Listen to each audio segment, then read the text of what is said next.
여러분 안녕하십니까?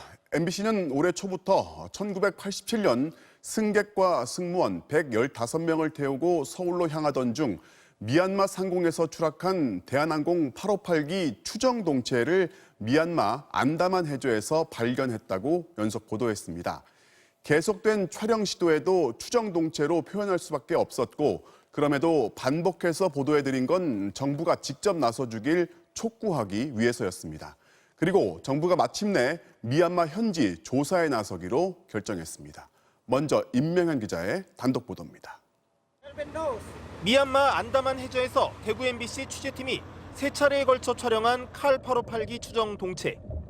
가장 최근 촬영에서 비행기 엔진 2개가 확인됐고, 이 중 1개는 날개에 붙어있는 등 비교적 온전한 모양이었습니다.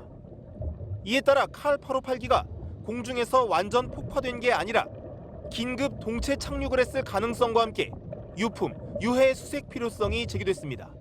민관 합동조사단을 구성해서 동체 확인 및 유해 수색에 나서야 합니다. 이에 대해 문재인 대통령이 정부 차원에서 미얀마 현지 조사 방안을 강구하라고 지시했고, 양국 정부가 협의에 속도를 내고 있는 것으로 확인됐습니다. 정부가 미얀마 측에 제안한 방안은 3가지입니다. 한국과 미얀마의 공동 조사 방안과 한국 정부의 단독 조사 방안, 또 미얀마 정부가 조사하고 한국은 인력과 장비를 지원하는 방법입니다.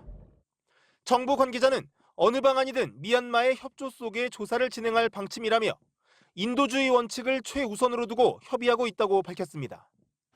미얀마 측은 조사 필요성에 공감하면서 내부 협의를 거쳐 신속히 입장을 정하겠다고 최근 답해온 것으로 확인됐습니다. 33년간 유품 한 점 찾지 못한 가족들은 하루라도 빨리 현지 조사, 나아가 인양까지 이루어지길 고대하고 있습니다. 민간 합동 수색단을 구성을 해가지고 인양을 하는 게 저희들이 우리 858 가족들이 바라는 일입니다. 간절히 바라는 일입니다. 문 대통령은 한국과 미얀마 수교 45주년을 맞아 최근 아웅산 수치 국가고문과 서한을 교환했고, 양국 외교장관도 전화통화를 가졌습니다. 이 같은 양국의 우호 관계가 과거사 해결의 진전에도 긍정적인 영향을 줄 것으로 청와대는 기대하고 있습니다. MBC 뉴스 임명현입니다. 이렇게 삼성 서울병원의 확진자 동선에도 노래방이 등장합니다. 급기야 인천에서는 앞으로 2주 동안 동전 노래방의 영업을 사실상 정지시켰고, 일반 노래방도 미성년자의 출입을 금지시켰습니다. 정부는 이 조치를 전국으로 확대할지 검토하고 있습니다. 이어서 김준석 기자입니다. 서울의 한 동전 노래방을 찾았습니다. 마스크를 휴대해야 입장이 가능하다고 돼 있지만 정작 직원의 안내는 딴판입니다. 쓰시는 거 안 쓰셔도 되세요. 일단 있어야 입장이 돼가지고. 단속에 대비해 그저 갖고만 있으란 겁니다. 이렇게 방역 지침을 따르는 흉내만 내는 노래방이 상당수. 그 틈을 타고 코로나19는 확산 일로입니다. 방역당국이 이태원 클럽 관련 환자 51명을 분석한 결과 가장 많은 12명이 노래방을 이용하다 감염돼 술집이나 직장보다 많았습니다. 방역당국의 노래방 긴급 현장 점검에서도 문제가 속출했습니다. 매우 좁고 그리고 환기가 되지 않은 공간에서 노래를 부르거나 대화를 통해서 비말이 많이 생성된다는 것을 파악을 하였고, 방역당국은 코로나 전파에 노래방이 핵심 길목이라고 보고 인천에서 시작된 집합금지 명령을 전국으로 확대하는 방안을 검토 중입니다. 사실상 2주간 아예 문을 닫게 하는 겁니다. 노래 연습장에 대한 집합 금지 조치를 실시하며 전체 노래 연습장은 미성년자, 코인 노래방은 모든 시민이 그 대상입니다. 특히 일반 노래방과 달리 관리자가 아예 없이 무인 운영되는 경우가 많은 동전 노래방에는 더 강력한 조치도 검토하고 있습니다. 이름을 안 써도 들어가는데 지장이 없는 유명무실한 출입자 명부 또한 정확한 작성을 의무화하는 방안이 검토됩니다. MBC 뉴스 김준석입니다. 정부가 무료 독감 예방접종의 대상을 대폭 확대하기로 했습니다. 독감과 코로나19의 증상이 비슷하고 유행 시기도 겹치다 보니 일단 독감을 최소화시켜야 코로나19 증상자를 쉽게 걸러낼 수 있다는 겁니다. 전동혁 기자입니다. 코로나19가 막 퍼져나가기 시작하던 지난 1월, 해외 입국자 중 유증상자 상당수는 독감 검사를 먼저 받았습니다. 부족한 코로나19 진단키트 대신 급하게나마 독감 진단키트를 써서 코로나19 환자가 아닌 사람들을 걸러내기 위해서입니다. 그만큼 열이 난다거나 마른 기침, 가래, 근육통 등 독감과 코로나19는 거의 증상이 비슷합니다.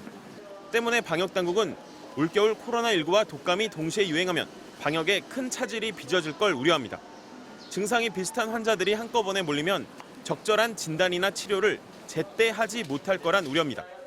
유사한 증상을 나타내는 감염병이 동시에 유행할 경우 코로나19 방역에도 차질이 있다. 왜냐하면 의료기관의 여러 가지 혼선. 감염병 전문가들이 독감과 코로나19의 동시 감염을 우려하는 점도 방역 당국을 긴장시키고 있습니다. 겨울에 코로나19하고 인플루엔자하고 동시에 감염될 가능성이 농후하다라는 겁니다. 하나만 걸려도 굉장히 힘들죠. 근데 둘 다 같이 걸린다.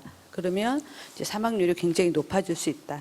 방역 당국이 독감 백신 접종 확대를 들고 나온 건 이런 이유 때문입니다. 방역 당국은 현재 생후 6개월부터 중학교 1학년에 해당하는 독감 백신 무료 접종 대상을 고등학교 3학년까지 확대하고 노인은 65세 이상에서 60세 이상으로 무료 접종 대상 연령을 낮추는 방안을 검토 중입니다. 다른 나라들도 비슷한 이유로 독감 백신 접종을 강화할 것으로 보여 빨리 독감 백신을 확보해두지 않으면 마스크 대란, 진단키트 대란처럼 백신 수급 대란이 벌어질 가능성도 있습니다. 방역당국은 일단 3천만 명분이 필요하다고 보고 기획재정부에 예산을 신청하는 등 확보전에 들어갔습니다. MBC 뉴스 전동혁입니다. 위안부 피해자 이용수 할머니가 오늘 저희 MBC와 단독 인터뷰를 가졌습니다. 정 의원의 회계 부정 의혹에 대한 문제 제기와 함께 윤미향 당선인의 국회 진출을 강하게 비판했습니다. 그러면서 위안부 피해자 운동을 폄훼하는 시도에 대해서는 분노를 표했습니다. 보도에 차주혁 기자입니다. MBC 취재진과 만난 이용수 할머니는 윤미향 당선인을 용서한 것은 절대 아니라고 다시 한번 강조했습니다. 갑자기 찾아와서 만난 것이고 30년간 함께해온 세월이 생각나 마음이 울컥했던 것일 뿐 그 이상은 아니라는 겁니다. 네가 이제 마지막인데 하는 생각을 하니까 나도 마음이 울컥하더라고. 그래서 그랬는데 그걸 가지고 무슨 나가지고 기자들 마음대로 용서를 했니 뭐니. 또 윤 당선인의 정치권 진출을 거듭 비판하면서 이런 생각은 자신만 하는 게 아니라고 밝혔습니다. 30년 이렇게 했는데 하루아침에요. 하루아침에 그냥 배신하고 지 하우스봉 하는 거예요. 윤 당선인에 대한 용서 가능성을 거론한 일부 언론과 관련 전문가들의 예측에 대해서도 자신이 한 말 외에 자신들의 생각을 덧붙이면서 엉뚱한 해석을 하고 있다고 비판했습니다. 그러면서 25일 기자회견에 대해서도 미리 그 내용을 공개할 수는 없지만 윤 당선인에 대한 메시지는 더욱 단호할 것이라고 예고했습니다. 와야 그래도 앉아야 이 얘기를 하지. 할 말이 아주 단호하게 하려고 하면 그날 해야지. 그 말 내가 미리 못 하겠어요. 또 정의기억연대의 기부금 운용 문제에 대해서도 회계 처리가 투명하지 않았다고 거듭 의혹을 제기했습니다. 그 학생들이 돈을 모아가 갖다 주잖아요. 갖다 줘 착착 받아가지고 가고 하는 그런 것도 몰랐고 몰라요. 어디 썼는지 그걸 몰랐어요. 하지만 이번 논란과 갈등을 틈타 위안부 피해자 운동 자체를 폄훼하려는 일부의 시도에 대해선 분노를 표했습니다. 인간 취급을 안 합니다. 인간 이하의 인간이기 때문에.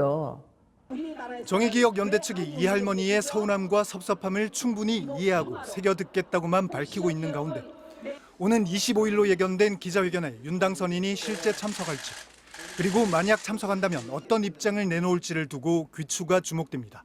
MBC 뉴스 차주혁입니다.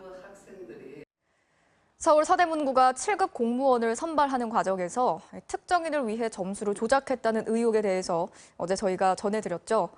그런데 계속 취재를 해보니까 채용을 할지 말지 정해지기 한참 전, 그러니까 채용 공고가 나기도 전에 이미 내정자의 이력서가 채용 담당자에게 전달됐던 것으로 확인됐습니다.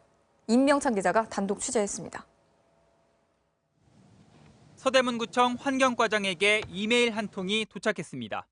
발신자는 현재 채용비리 혐의로 경찰 수사를 받고 있는 서대문구청의 정책보좌관인 서모 씨. 아무 내용도 없는 메일에 이력서 한 부만 첨부되어 있었습니다. 바로 채용비리로 선발됐다는 의혹이 제기된 강모 씨의 이력서였습니다. 메일을 받은 시점은 7급 공무원 채용 공고가 나기 3개월 전인 2015년 8월 25일이었습니다. 채용을 할지 말지 결정되지 않은 상태였고 구청 내부에서 채용이 필요한지 의견을 듣는 시기였습니다. 틀림없이 계약직 공무원 채용이 있을 것이다. 이걸 전제로 해서 저한테 그 이력서를 보낸 거라는 생각을 설사 정해졌다 그래도 이력서를 보내는 건 부정행위 아니겠습니까? 환경과장은 별정직을 뽑는데 부정적인 의견을 전달했지만 채용은 강행됐습니다. 그리고 결국 환경국장이 점수를 조작했고 강 씨는 최종 합격했습니다. 이제 저희는 진짜로 이거 하기 싫었습니다. 인기적 공무원 채용하는 거. 왜냐하면 의심하는 마음이 사실 있으니까. 이렇게 채용 자체를 거부했던 환경과장은 채용이 마무리된 직후 인사조치됐습니다. 부서 배치 7개월 만이었습니다. 저는 블랙리스트 정도가 아니라 이제 사선으로 올라가 있는 거죠. 이빨을 이렇게 갈듯이 가장 제대로 일한다고 생각해 거부를 했다고 생각하시죠. 석연찮은 인사조치와 채용 비리, 윗선에 묵인 내지 지시가 있었다는 의혹이 제기될 수밖에 없습니다. 당시 최종 면접 점수를 조작한 환경국장 황모 씨는 4급, 채용 자체를 거부했던 환경과장은 5급, 그리고 외압 의혹을 받는 서보좌관은 별정직 6급이었습니다. 결국 6급 공무원이 직급이 높은 4급과 5급 공무원에게 압력을 행사했다는 건데 문석진 구청장의 지시가 없이는 불가능했다는 겁니다. 문석진 구청장은 환경과장의 인사발령은 해당 사건과 전혀 무관하다고 말했습니다. 전혀 그것과 관계없어요. 제 구청장 된 뒤로 인사에 한 점 1억도 의혹 없게 했습니다. 또 채용 대상자를 미리 정해놨다는 의혹도 사실이 아니고 본인과는 무관한 일이라고 강조했습니다. 임기 제고 7급인데 그렇게 이렇게 중요하게 제가 무슨 관심을 두고 이렇게 해야 될 사안이 아니었거든요. 경찰은 조만간 서 보좌관을 소환해 채용 공고 전 강 씨의 이력서를 환경과장에게 보낸 배경과 이 과정에서 문석진 구청장이 지시하거나 보고받은 게 있는지 등을 확인할 계획입니다. MBC 뉴스 임명찬입니다.